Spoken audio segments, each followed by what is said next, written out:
Bien, 28 entonces, de octubre del 2016. Seguimos entonces. Vengo explicando el tema pues, del uso de las entrevistas en el juicio oral. Entonces les decía pues que me apoyo en este libro de la defensa penal tomo 2 de la Defensoría Nacional Pública, en un documento entonces que se escribe por el doctor Luis Gonzalo Bonilla Botero, que es del Grupo Especial de Apoyo de Manizales, y de un ingeniero. Entonces, ¿cuál es el modo y el uso que tienen entonces de las entrevistas, declaraciones anteriores del juicio oral? Que les vengo diciendo entonces que realmente pues están cometiendo errores porque nos ha cogido un sistema procesal que realmente no estábamos preparados para ello. El gran problema entonces es cuando esas entrevistas que son con tres finalidades, les decía, una para refrescar memoria, otra para impugnar la credibilidad y el otro que ayuda a fundamentar y aclarar las respuestas del testigo experto. Entonces son tres fundamentos. Para ello entonces estaba revisando aquí lo que aparece en la norma. Cuando se permite por el juez entonces que revise documentos para que pueda ayudar a su memoria, el 392 y el 399. Con el policía judicial se permite consultar su informe y notas como recurso para recordar, es decir, para refrescar memoria. Pero hay que sentar las bases probatorias porque si no, mis queridos colegas, lo primero que le hace la contraparte es objetarle por no haber sentado las bases probatorias para poder entonces utilizar esa entrevista o esa declaración anterior al juicio oral con esa finalidad de refrescar memoria. Ya lo expliqué entonces en el video anterior. También el tema de la impugnación de credibilidad, y le cité el artículo 403 de la 906 sobre los 6 ítems para impugnar credibilidad. Dentro de eso es el numeral 4, que dice pues que para impugnar credibilidad por declaraciones rendidas ya sea en entrevistas, declaraciones anteriores, incluso las ante el juez de control de garantías. El radicado que dice que en la preparatoria se debe utilizar o se debe indicar cuál de los ítems es que la parte pretende impugnar credibilidad es una sentencia 36562 del 2012, el doctor José Luis Bustos Martínez. Luego, es claro entonces que hoy por hoy al juicio oral lo que se pretende es que vayan los testigos nomás, simplemente el testigo ya documentado en su memoria con todo lo que fue para el fiscal los actos de investigación. Sentado ese testigo allá en el juicio oral, lo que vale cuenta bajo el principio de inmediación, de confrontación y de contradicción es lo que va a decir y relatar allí en el juicio oral. Sin embargo, les estaba diciendo que se cometen errores ante los jueces de garantía y ante los jueces de conocimiento porque ellos a veces tienen anuencia de que las partes le entren, incluso utilicen documentos que no son pruebas. Entonces se tiende a confundir eso y crean pues grandes problemas a la hora de apreciar la prueba, generando un motivo de casación por la tergiversación de la misma análisis de la prueba. Entonces, para refrescar memoria queda muy claro, ahí se sentan las bases y entonces les expliqué cuando primero se le hace la pregunta al testigo si recuerda algún tipo, en un caso de accidente de tránsito, si tomó la placa, y entonces empiezan a dar la secuencia para que finalmente él pueda recordar cuál es la placa. Lo mismo entonces con el tema de la impugnación de credibilidad, también se deben de sentar las bases y lo que se debe es no introducir el documento, esa entrevista o esa declaración anterior, sino que con lo que dice en el juicio oral y lo que ha dicho en la entrevista anterior, entonces se sientan las bases y se le lee la parte pertinente de lo que aparece en la entrevista, pero jamás se debe permitir es que entre como prueba esa entrevista, porque esa no es la esencia, eso no es lo fundamental. Cuando se trata de impugnación de credibilidad, pues simplemente se deja en el aire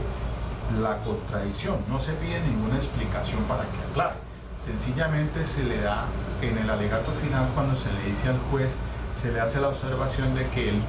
testigo dijo una cosa en el juicio oral y dice otra o dijo otra en esa entrevista. Eso ya está restándole credibilidad para la evaluación del juez. Ahora, el tema bien complicado es el relacionado con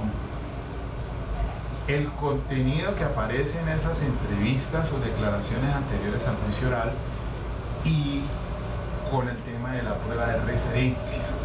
porque el sistema procesal nuestro permite que al juicio oral excepcionalmente lleguen pruebas de referencia. Entonces, si una persona fue testigo directo o tuvo conocimiento directo de acuerdo con el 402 y rinde una declaración ante un policía judicial en una entrevista antes del juicio oral, pero que por X o Y razón no puede ir al juicio oral porque está amenazado, porque se fue del país por eventos similares, que dice allí el artículo 438, pues le pretenden a uno utilizar como prueba de referencia esa entrevista que rindió antes del juicio oral.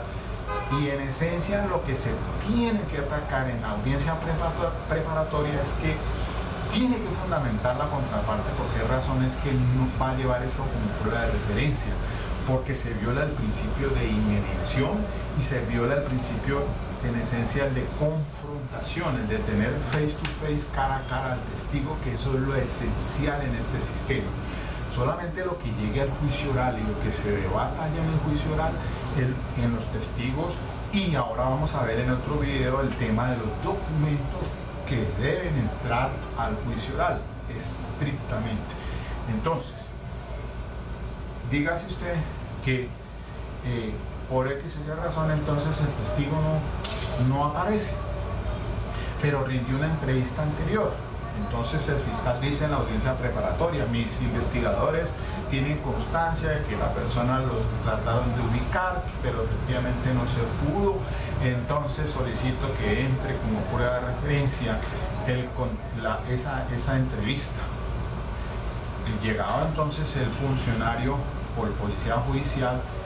entrará, es el medio por el cual entra como testigo de acreditación, llega allá y es el medio.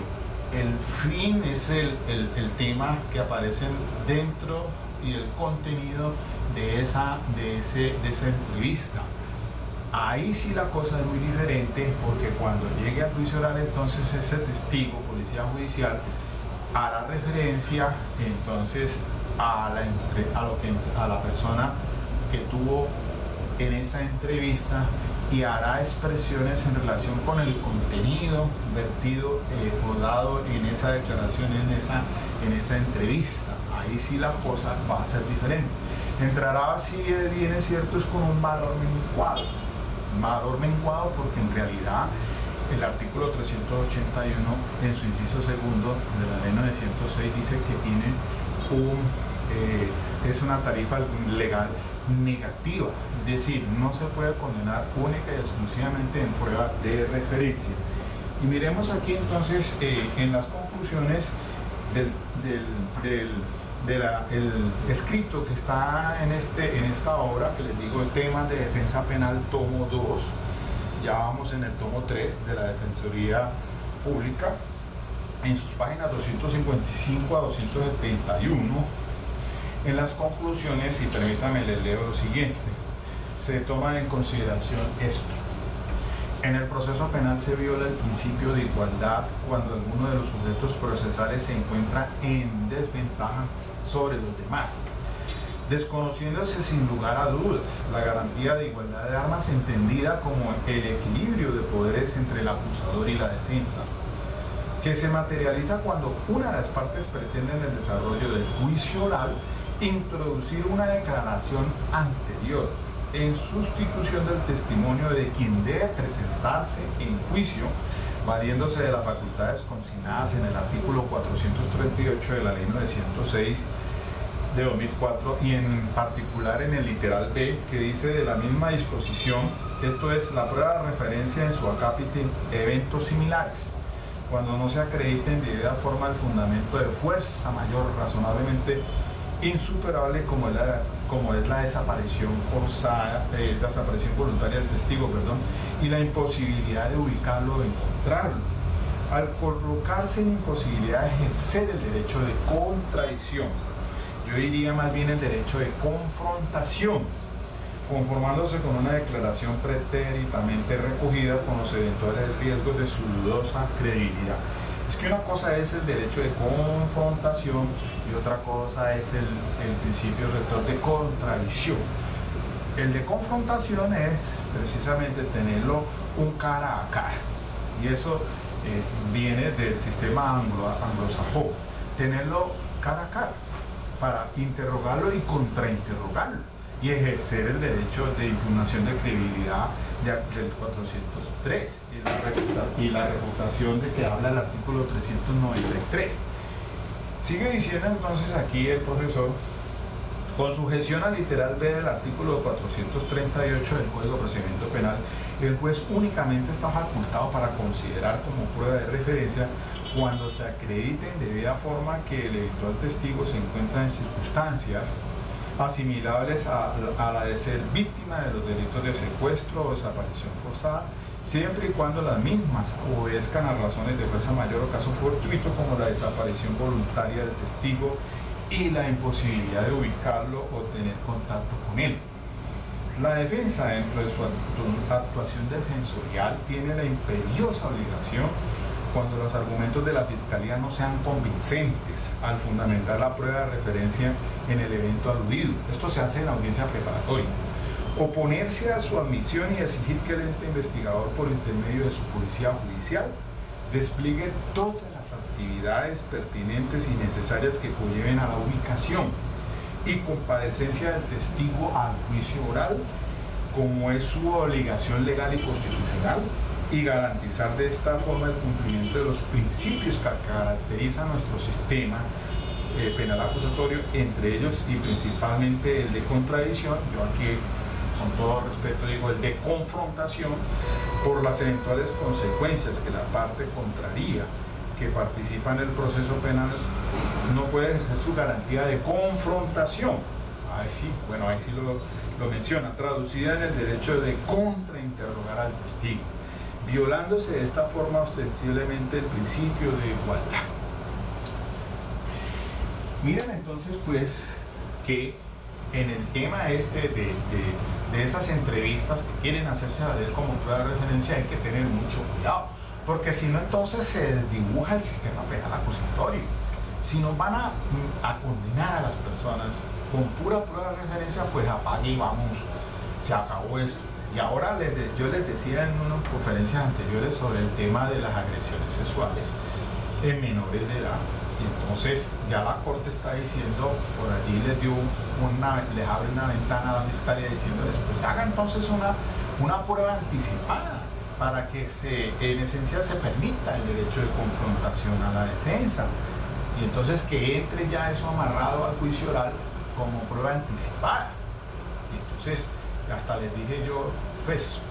que en otros delitos igual postura puede adoptarse, porque le decía a un fiscal aquí local, coordinador de delitos de agresión, de delitos de bandas criminales, pues que como las víctimas están amenazadas, entonces hagamos entonces pruebas anticipadas para que la víctima pueda entrar entonces en ante un juez de control de garantías, pero que se permita entonces a la defensa los principios basilares del mismo sistema. Aunque de todas maneras, si bien es cierto se puede hacer como prueba anticipada, no es menos cierto que si la persona está presente aún al momento del juicio oral, debe ir al juicio oral. No debe entrar esto aquí amarrado como prueba anticipada. Tiene que ir al juicio oral si la persona está presente. Si a no ser que no hayan desaparecido esas situaciones, pero en esencia, entonces no podemos como dibujar el sistema. En esencia es ante un juicio oral con todas esas garantías que se deben de dar del derecho de contradicción y el de confrontación, para entonces que pues, sea vencido el juicio en una persona. Entonces miren que esto sí es bien interesante, y entonces aquí les hago un reenvío también a la sentencia, el radicado 46153 del 2015 de la magistrada Patricia Salazar Cuellar. Recordemos que allí, en esa sentencia que recoge todas las demás, pues nos habla de pertinencia, conducencia, de utilidad, pero también tocó el tema esencialmente de la prueba de referencia. Y entonces la magistrada allí advierte una cosa es cuando entra como tema de prueba y otra como medio de prueba. Entonces nos hace claridad, ya la Corte ha venido decantando desde aquellas sentencias por allá del 2006 sobre el tema de la prueba de referencia, y entonces hoy decimos que efectivamente pues entonces el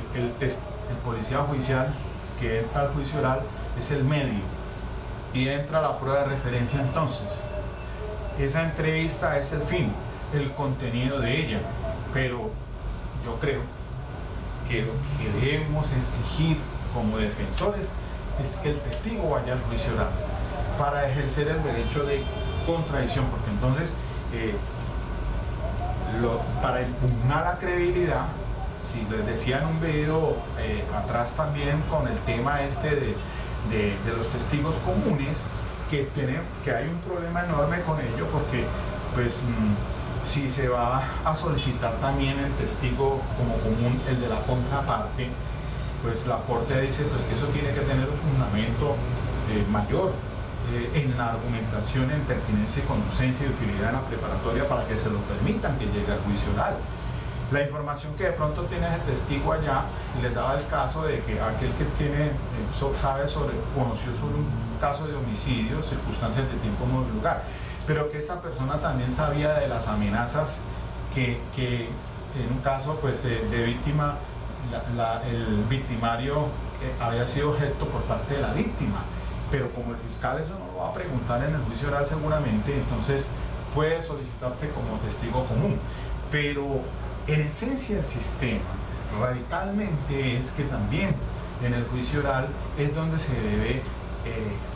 utilizar esa técnica del contrainterrogatorio con fines de impugnar la credibilidad. Para eso es, para refutar, pero hay que conocerla muy bien. Y les digo yo y les insisto sobre esta vaina de sentar las bases probatorias. Por eso hay un documento allí pues, del que hago un reenvío también,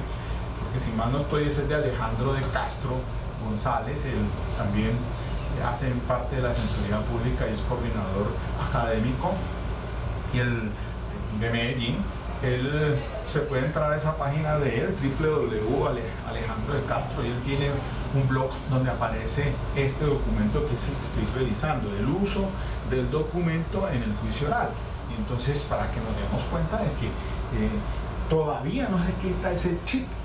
por parte del sistema inquisitivo, y ahora lo vamos a ver en el video que voy a dar, porque es que estoy haciendo esto de 20 minutos, pues también para no cansarlos mucho a ustedes, sino